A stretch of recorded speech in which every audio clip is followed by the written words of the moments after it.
जम्मू कश्मीर के बडगाम में आतंकियों ने फिर से अपनी कायराना हरकत को अंजाम दिया है। बडगाम में आतंकियों ने 2 गैर कश्मीरी मजदूरों पर हमला किया, जिसमें दिलखुश नाम के मजदूर की मौत हो गई है, जबकि दूसरा मजदूर भी बुरी तरह से घायल हुआ है। दिलखुश मूल रूप से बिहार का रहने वाला था और मजदूरी करने के लिए कश्मीर गया था।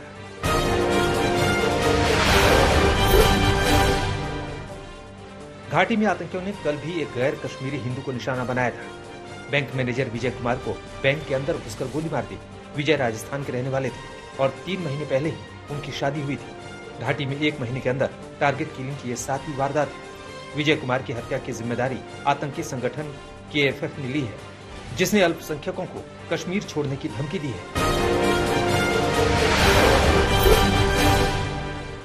घाटी में बढ़ती टारगेट किलिंग ने सरकार की टेंशन बढ़ा दी है। कल अमित शाह ने घाटी के हालातों को लेकर उच्च स्तरीय बैठक की, जिसमें NSA अजीत डोभाल और रॉ चीफ शामिल हुए। आज भी इस मुद्दे पर अहम बैठक होनी है, जिसमें राज्यपाल मनोज सिन्हा भी शामिल होंगे।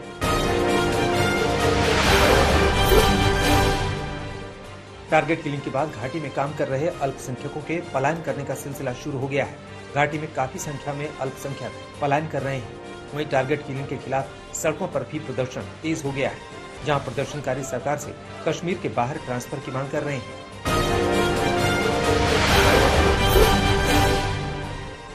टारगेट किलिंग को लेकर सियासत भी तेज हो गई है। अरविंद केजरीवाल ने कश्मीर के हालातों की तुलना 90 के दशक के कश्मीर से की है।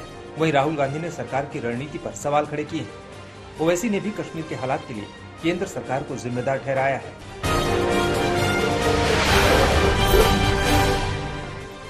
सरकार की गलतियों की वजह से ये हत्याएं हो रही हैं वहां के माइनॉरिटीज हिंदूज की और कश्मीरी पंडित की। ये पूरी जिम्मेदार बिल्कुल टेररिस्ट आ रहे हैं पाकिस्तान से, मगर सरकार क्या कर रही है?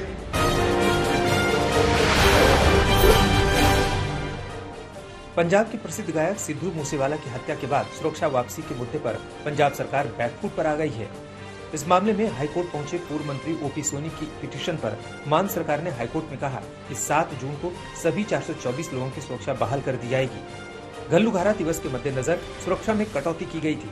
घल्लूघारा दिवस 6 जून को और 7 जून को पुरानी व्यवस्था के अनुसार सुरक्षा लौटाई जाएगी।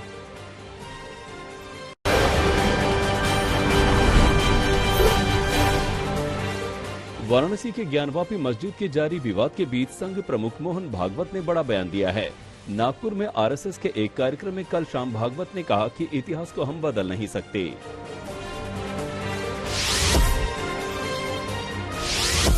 अभी ये प्रकरण निकल रहे, ज्ञानवापी का मुद्दा चल रहा है। अब ऐसे मुद्दे हैं, एक इतिहास तो है, उसको हम बदल नहीं सकते।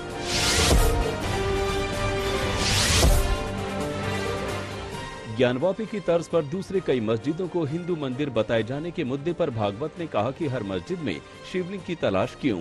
उन्होंने कहा कि देश में इस्लाम बाहर से आया, मुस्लिम हमलावरों ने देव स्थानों को तोड़ा, लेकिन संघ पहले ही साफ कर चुका है कि RSS आगे किसी मंदिर का आंदोलन का हिस्सा नहीं बनेगा। हमने 9 नवंबर को कह दिया कि एक राम जन्मभूमि का आंदोलन था, जिसमें हम अपने प्रकृति के विरुद्ध किसी ऐतिहासिक कारण से उस समय की परिस्थिति में सम्मिलित हुए। हमने उस काम को पूरा किया। अब हमको कोई आंदोलन वगैरह करना नहीं है।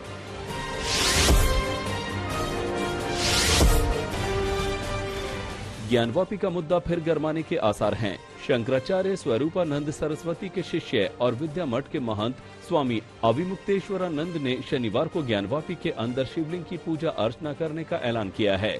फिलहाल ज्ञानवापी का वो विवादित हिस्सा कोर्ट के आदेश पर सील है, लेकिन स्वरूपानंद के इस ऐलान से नई मुश्किलें खड़ी हो सकती हैं।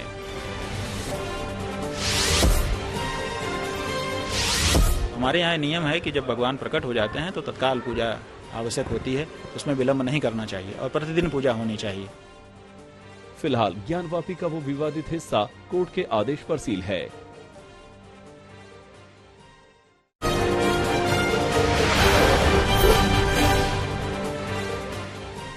सत्येंद्र जैन के खिलाफ ईडी की जांच ने सियासत को गर्म कर दिया है। बीजेपी के हमलों के बीच अरविंद केजरीवाल ने एक बार फिर बीजेपी पर पलटवार किया है।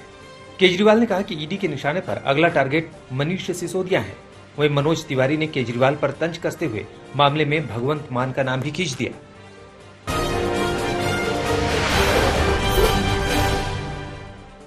कि अगले कुछ दिनों में केंद्र सरकार मनीष सिसोदिया को भी गिरफ्तार करने जा रही है।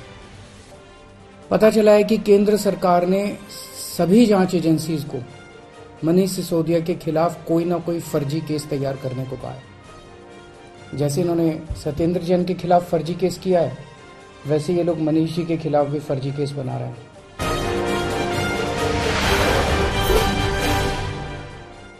अभी मनीष सिसोदिया के बाद अरविंद केजरीवाल जी भगवंत मान का नाम लेने वाले, फिर उनको अपने विधायकों से, लोगों से कहलवाएंगे, ये संभाल नहीं पा रहे हैं। और एक सर्वे आया है जो कहता है कि पंजाब के मुख्यमंत्री पंजाब चाहता है अरविंद केजरीवाल ही बने।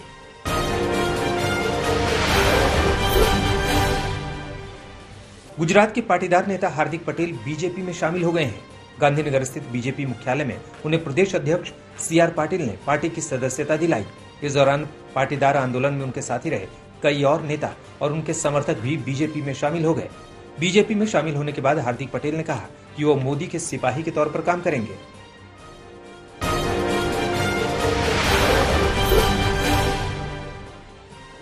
भारतीय जनता पार्टी में विधिवत रूप से मैं शामिल हुआ हूँ और ऐसे समय में मेरी भी ये जिम्मेवारी बनती है कि प्रदेश के हित के खातिर इस बड़े से राष्ट्र सेवा के यज्ञ में मैं भी एक नरेंद्र भाई का छोटा सा सिपाही बन के काम करूं।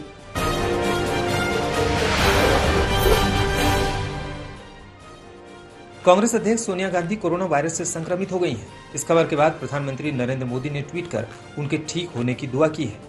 कांग्रेस अध्यक्ष सोनिया गांधी पिछले सप्ताह से नेताओं और कार्यकर्ताओं के साथ मुलाकात कर रही थी। इनमें से कुछ लोग कोरोना वायरस से संक्रमित पाए गए। कांग्रेस अध्यक्ष को भी बुधवार की शाम हल्का बुखार आया और कोविड के कुछ अन्य लक्षण दिखे, जिसके बाद जांच कराई गई। जांच में उनके कोरोना वायरस से संक्रमित होने का पता चला।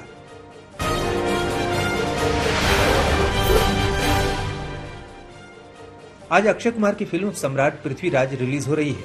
अमित शाह के बाद यूपी के मुख्यमंत्री योगी आदित्यनाथ ने सम्राट पृथ्वीराज देखी।